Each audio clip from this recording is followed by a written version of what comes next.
السلام علیکم ورحمۃ اللہ وبرکاتہ۔ میرے تمام عزیز بھائیوں، اللہ رب العزت نے انسان کے جسم کو اس مقصد کے لیے بنایا کہ وہ اس کی عبادت کریں۔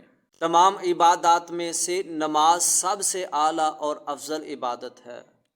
یہی عبادت انسانوں کو گناہوں سے، فحاشی والے کاموں سے روکتی ہے۔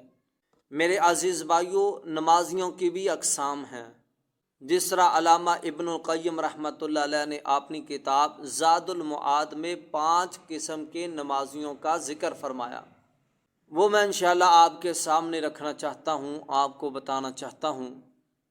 پہلی قسم کے وہ نمازی جن کا وضو بھی ٹھیک نہیں، جن کے نماز کے ارکان بھی پورے نہیں، نمازیں بھی مکمل نہیں، کبھی 1 پڑھ لی، کبھی 2 پڑھ لی، کبھی 3 اور کبھی 5۔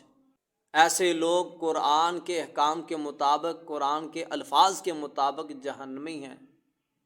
دوسری قسم کے وہ نمازی وہ لوگ ہیں جن کا وضو بھی ٹھیک ہے، نماز کے ارکان بھی پورے ہیں، لیکن جب وہ نماز میں آ جاتے ہیں، نماز شروع کرتے ہیں تو وسوسے گھیرا پا لیتے ہیں۔ وہ انہی وسوسوں میں ساری نماز کو مکمل کر لیتے ہیں۔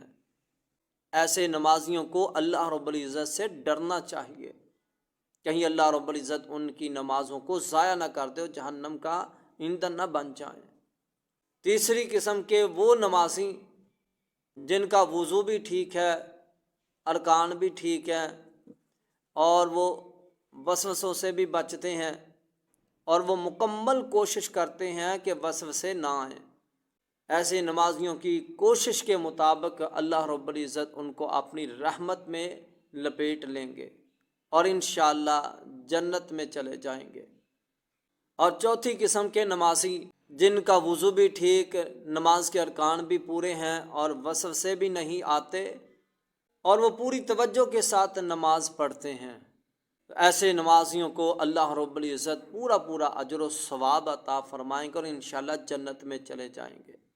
اور پانچویں قسم کے وہ نمازی جو اتنی توجہ کے ساتھ نماز پڑھتے ہیں، اس انداز سے نماز پڑھتے ہیں کہ جیسے وہ اللہ کو اپنی آنکھوں سے دیکھ رہے ہیں، یا اللہ رب العزت ان کو دیکھ رہے ہیں، اتنی توجہ کے ساتھ وہ نماز پڑھتے ہیں، تو ایسے نمازی اللہ رب العزت کے مقربین میں سے ہوں گے، اور اللہ رب العزت ان کو اعلیٰ جنت کا مالک بنا دیں گے۔ اللہ تعالی ہماری ہر قسم کی کمی کوتاہیوں کو دور فرمائے، اور اگر ویڈیو پسند آئے تو ہماری اسلامی channel better life Islamic advice کو ضرور سبسکرائب کر دینا۔ جزاکم اللہ خیر، احسن الجزاء فی الدنیا والآخرہ۔